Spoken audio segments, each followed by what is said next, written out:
Patriots coming off another tough road loss against the 49ers, but they're coming home to the friendly confines of Gillette Stadium to welcome the Miami Dolphins this weekend. What's up, everybody? It's Mike Dussault, Evan Lazar, and Tamara Brown here to break down this weekend's game for the Patriots. And guys, first, though, we've got to start with our segment, Take It or Leave It. I know there wasn't a lot to write home about from that 49ers game, but Evan, let's start with you. What is one thing you're going to leave behind in that game? I didn't know which way you were going. Surprise you. I'm scared for myself now because now I'm trying to think of something. Leave behind. Oh, man, there's a lot of options here. I would say the number one thing that I still feel that is most worrisome to me is their third down defense. They have to figure out a way to get off the field on defense on third down. They're 31st in the league right now on third down defensively. If this team has any shot of winning some games this year, it's going to be on the back of the defense. And right now, they're just not holding up their end of the bargain. I understand the offense has a ton of problems. I don't mean to put it all on the defense necessarily, but we expected them to be the one driving this bus this season. And right now, they're 25th in the league in DVOA. They're 31st on defense on third down. They have to find a way to get some stops. All right, Tamara, you got to take something from that game. What is it?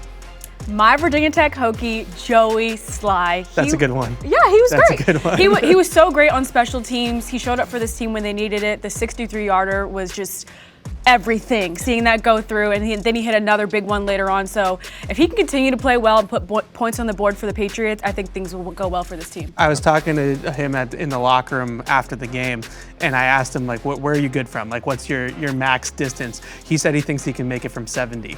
And I was like, I believe it, because that kick, he was like, I didn't see where the kick went. I was like, it was like halfway up the net. And he was like, yeah, I think on a good day, if I have the wind at my back, I could probably make it from 70. Yeah, well, I might take Bryce Behringer, too. I thought he had a great day punting the ball, pinning them deep in their own end, and I'm going to leave behind those Jacoby Brissett turnovers. Ramondre Stevenson's turnovers, just a huge non-starter, I think, for this offense.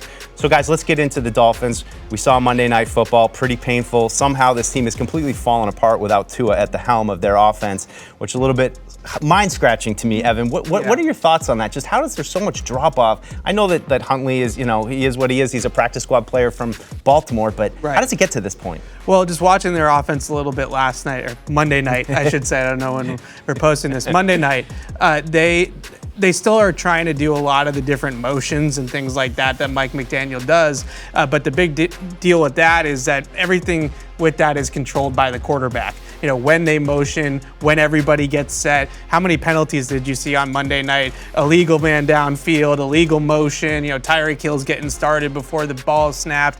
Those things are all controlled by Tua and by the quarterback. So they're still number one in the league in motion rate right now. My guess is that going into this game on Sunday, McDaniel's going to have to put some of those bells and whistles away and just get back to basics with this offense with the backup quarterback, because only one guy seems to be able to operate the real Miami offense at its full repertoire of plays, and that's Tua. So if it's going to be Scoop Huntley, if it's going to be Skylar Thompson, they're going to have to figure out a way to get this offense back dumbed down a little bit so that they don't have all these bells and whistles going on. So it's interesting that Evan says they need to dumb it down, because Mike McDaniel in his post-game press conference said this was an abbreviated offense for Tyler Huntley. So to see that this is already abbreviated, he was struggling throughout the night, and I'm not going to lie, I thought that this team would be able to tread water without Tua, especially because you have two dynamic receivers in Hill and Waddle, who only had 8 catches for 59 yards, and the running game couldn't get going either. They only had 17 carries for 47 yards, so I'm a little bit shocked by the product that they put out there on Monday night, because they have so many good players on offense. So let's look at the Patriots' run game a little bit. I think it was Tennessee had 142 rushing yards. Looked like Jalen Phillips went out with an injury. Not sure how that's going to go.